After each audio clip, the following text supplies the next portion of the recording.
Hello and welcome back. This is Steve at Box Coins and welcome to the channel. Today I've got a review on the final Winnie the Pooh coin number 9 over 3 years. So if we start off with the standard BUNC, blue card BUNC, Cooper nickel. Let me just zoom in a little bit.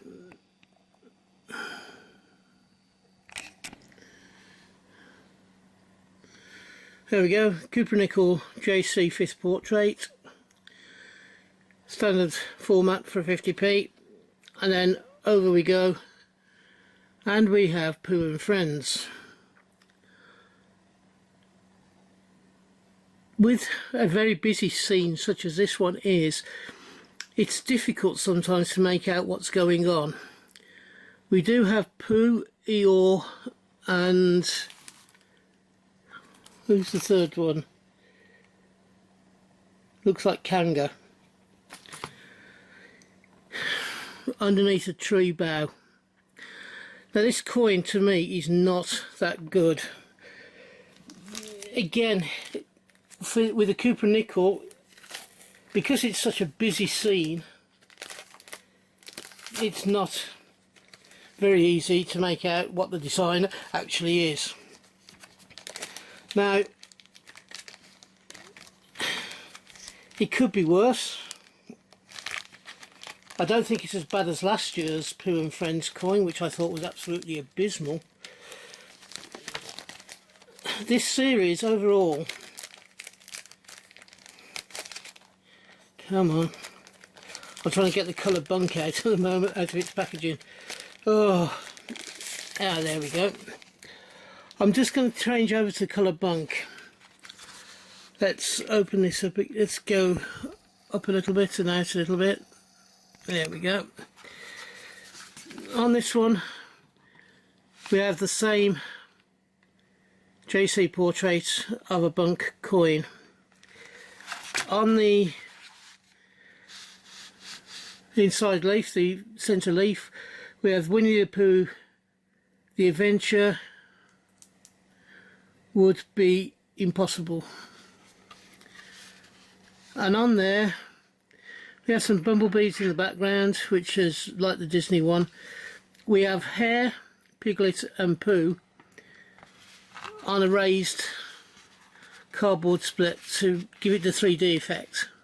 But I can just put my hand behind it, can you see that? To bring it up from the background. If you want to read each of these particular little nuggets of information, please pause the camera and pause the video and read away to your heart's content. On the third leaf we have the thoughtful bear, and we have Pooh and Eeyore. Then we have Pooh and Rabbit. Spot the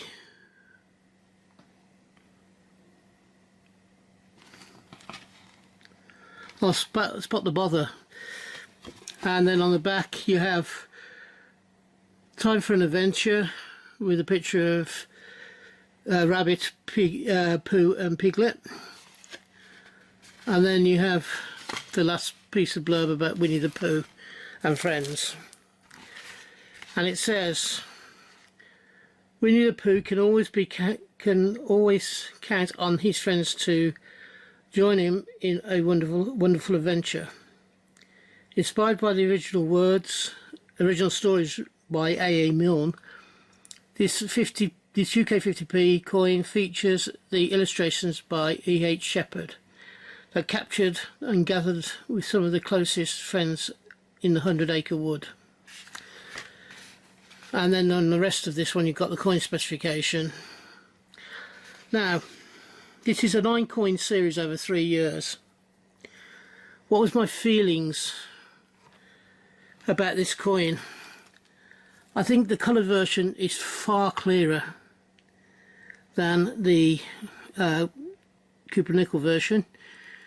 You can make out Pooh and Eeyore there, and the last one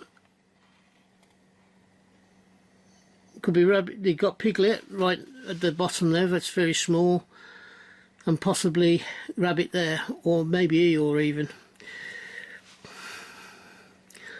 This is the second Pooh and Friends that have come out.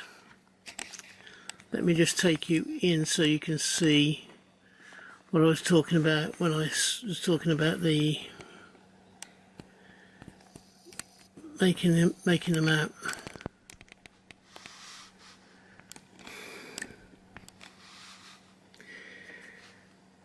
Here you got Rabbit, Piglet's just there, it's very small, Pooh and Eeyore. This is a lot clearer than the Cooper Nickel, if I just bring that one in.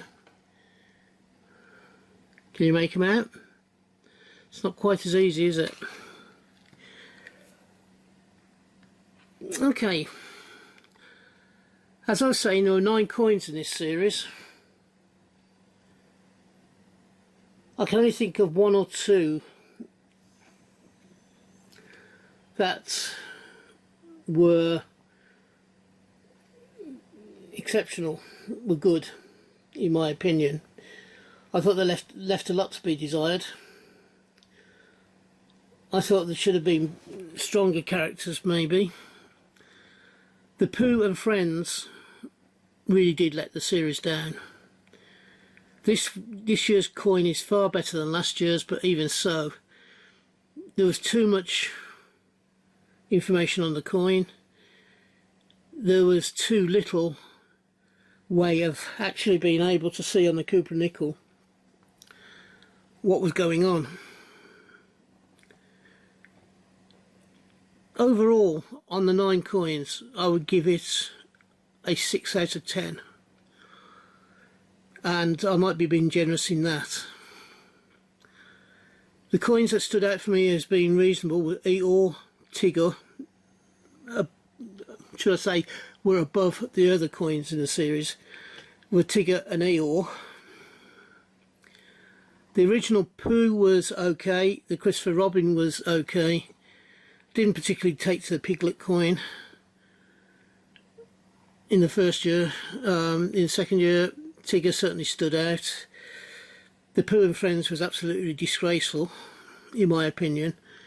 And what was the third one? Owl was okay as well. This year, the first coin, Eeyore, was good. The Kangaroo was awful, in my opinion. And this one is only just slightly better than the Kangaroo. So, considering the material they had to work with, i.e. Winnie the Pooh and the stories of A.A. Milne, I thought that the representation on the coins was poor overall. They could have been far, far, far better.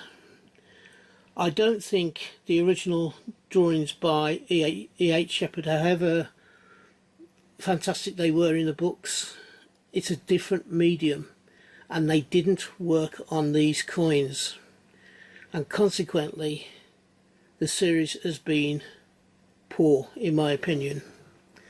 You'll get people who disagree with me, and they're perfectly entitled to. If you disagree with me, tell me in the comments. Tell me why you think I'm wrong. So that ends the review for this coin and this series. Would I buy them again? Well, I'm a collector and I am a completionist as well, so I have them on order. And I'm sure I'll do the same with the Harry Potter series when that comes out. Am I happy with it? Overall, no. I think of the modern series of coins that they've done just recently, I think the dinosaur series is far, far better than this, in my opinion. However, I would like to end by saying, if you're having a hunt, I hope you have a successful one and you find the coins you're looking for.